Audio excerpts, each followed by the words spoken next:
when Sirianni first showed up. Did you know, we had our fun with it here because his first press conference, he looked like a deer in headlights, and he didn't look anything like the guy that he's turned into. Or, by the way, probably was and needed to find or be comfortable in his own skin as the head coach of the Philadelphia Eagles.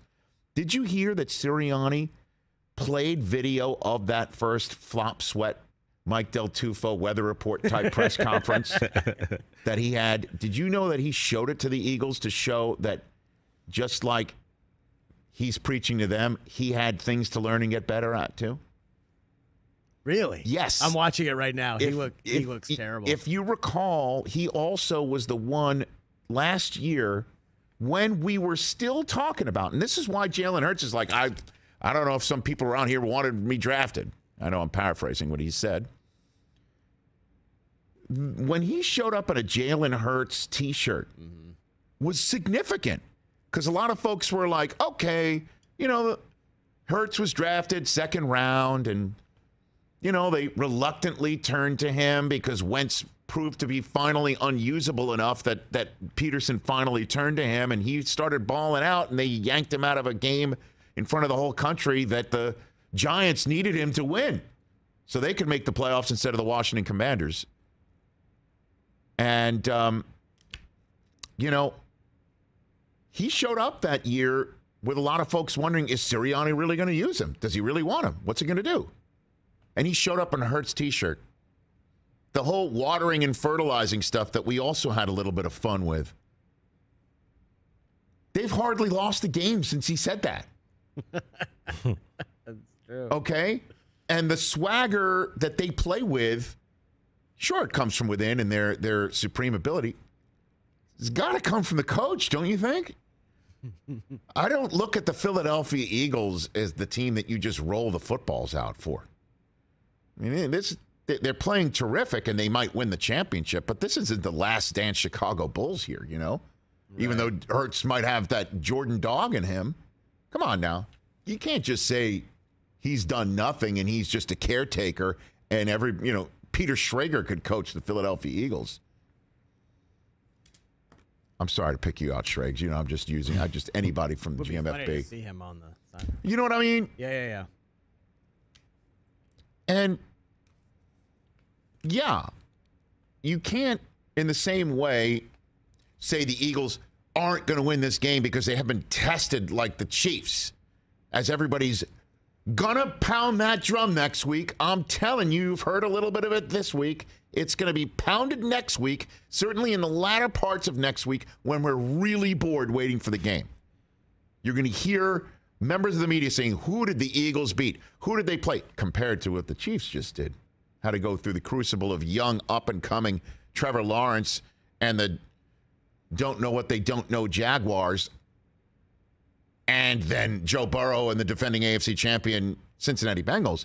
It doesn't compare to Daniel Jones, what they did to him, and then Brock Purdy / Josh Johnson, and then Brock Purdy again. The same way you say that, you can't just sit here and say, well, they're so damn talented, the coach can just roll out the footballs. They are that talented. And put it all together. How about this for the Philadelphia Eagles? They have become just the fourth team all time to appear in multiple Super Bowls in a 6-year span with a different starting quarterback and head coach. Wow. It was Super Bowl 52 in which Nick Foles and Doug Peterson beat the Patriots. Jalen Hurts and Nick Sirianni are now showing up in Super Bowl 57.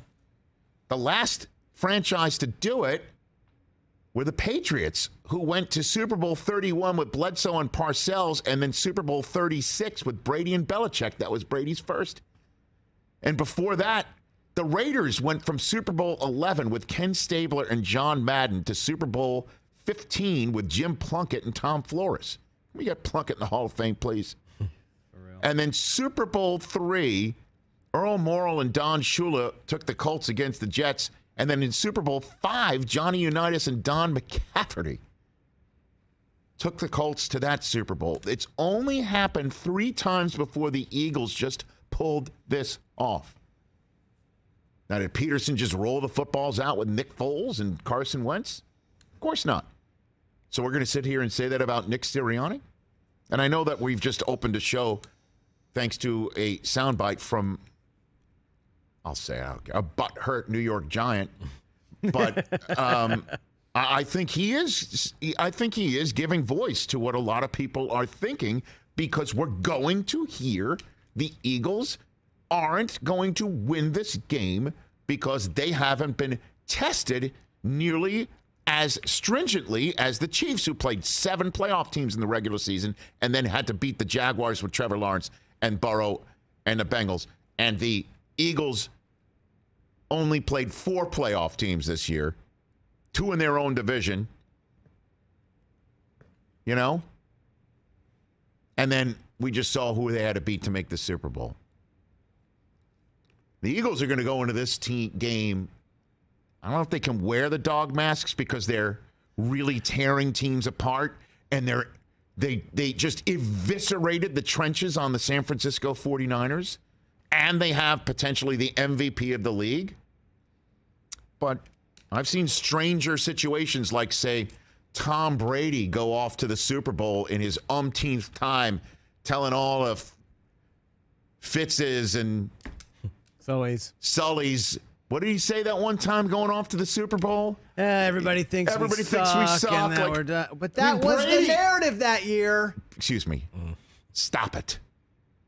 To you, it was the narrative that year. And that was the fall off the cliff year. I know. And everybody kept saying it and whatever, but really? Okay. The Eagles are going to go into next week as this year's They Don't Believe in Us team, and we'll see how that works out.